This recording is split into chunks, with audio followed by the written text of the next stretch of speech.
Young, beautiful, and decorous. Even a glimpse of her is believed to bring good fortune. Goddess Kumari is the only living goddess worshipped in our country, Nepal. I've never had the fortune of seeing Goddess Kumari in person. One time I saw her on her chariot during Indra Jatra. But while scrolling Facebook, I found this beautiful animated picture of Kumari from Manhwa for the sake of Sita. I made this beautiful picture as reference and now painting the animated version on my sketchbook. There are so many interesting stories on Goddess Kumari. One of my favorites is the one I heard when I was in class 6. It involves the tale of King Joy Prakash Malla, the last Nepalese king of the Malla dynasty. According to the most popular legend, a king and his friend, the goddess Talleju, approached his chamber late night as he played Tripasa, a dice game. The goddess came along every night to play the game with the condition that the king refrains from telling anyone about their meetings. One night, the king's wife followed him to his chamber out of curiosity in order to find out who the king was meeting so often.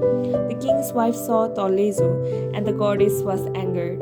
She told the king that if he wanted to see her again or have her protect his country, he would have to search for her among the Newari or Shakya community of Ratnavali, as she would be incarnated as a little girl among them. Hoping to make amends with his patronage, King Jai Prakash Malla left the palace in search of the young girl who is possessed by Taleju's spirit. Since then, the tradition of Kumari Puja has been around in Kathmandu Valley. There are other interesting stories too. If you want to share them with us, you can comment down.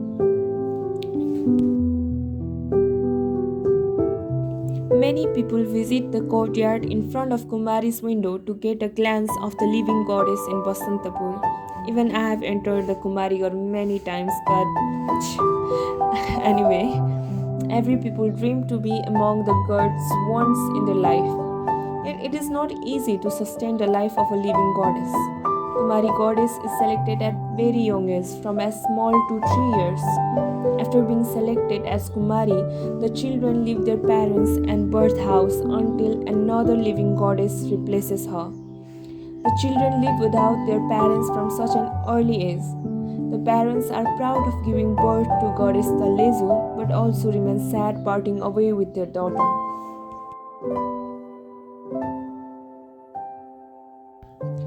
Kumari lives in the Kumari Ghar, an old palace building without modern facilities.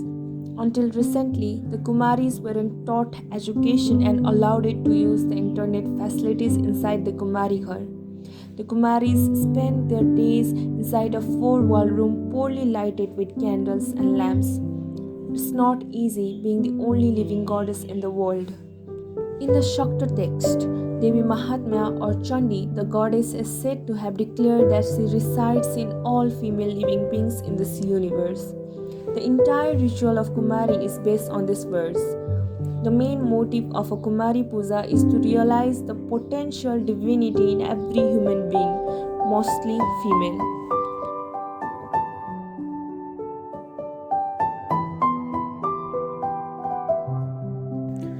Coming back to Manhwa, I felt so good to see Nepal and Nepali character in this Korea's manga or webtoon, we can say it. It has Kumari as its leading character. I've not read or watched the webtoon, but the animation they have in the trailer really fascinated me. I'm looking forward to read or watch the animation, but for now, let's just keep painting.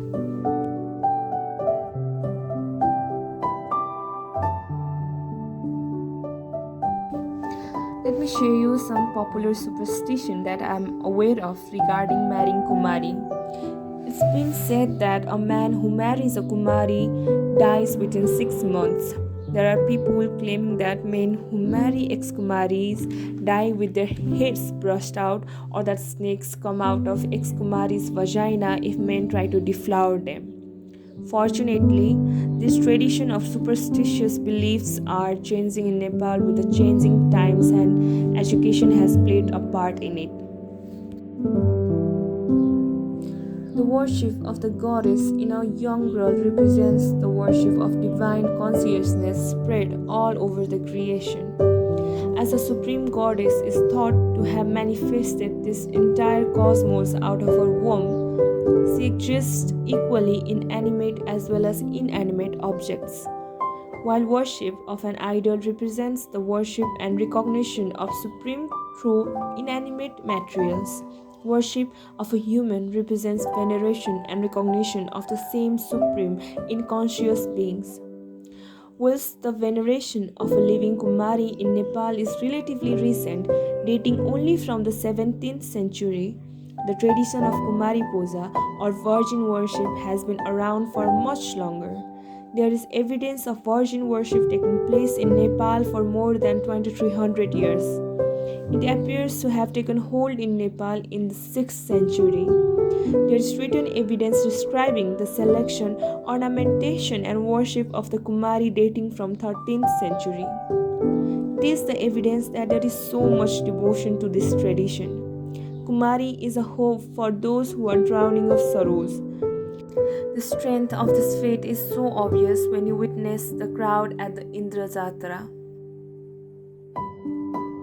Getting chosen as goddess feels blessed, but the challenges she goes through to be selected as living goddess terrifies me. It includes finding girls with a favorable horoscope from the Newari clan. The shortlisted girls are then checked for the certain criteria based on appearance. A few of those includes having eyelashes like the cow, body like banyan tree, small feet, thigh like deer, and many more. Once a candidate is chosen, she is put through some rigorous test where she has to witness the butchering of animals without flinching or fear and has to spend a night in a place with dead animals around. Once her fearlessness is established and she becomes the chosen one.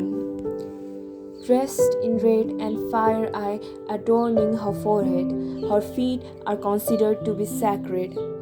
Her desires and demands are considered important and people in her service work hard to ensure that they are met. There are moments where it is said that if she cries or laughs out loud, there is a heavy chance of massive disaster in someone's life or some place. Goddess Kumari has been valued, worshipped and respected not only by Nepali people but everyone. And hopefully every people in the earth value and worship the women around them and her sacrifices like they value Kumari.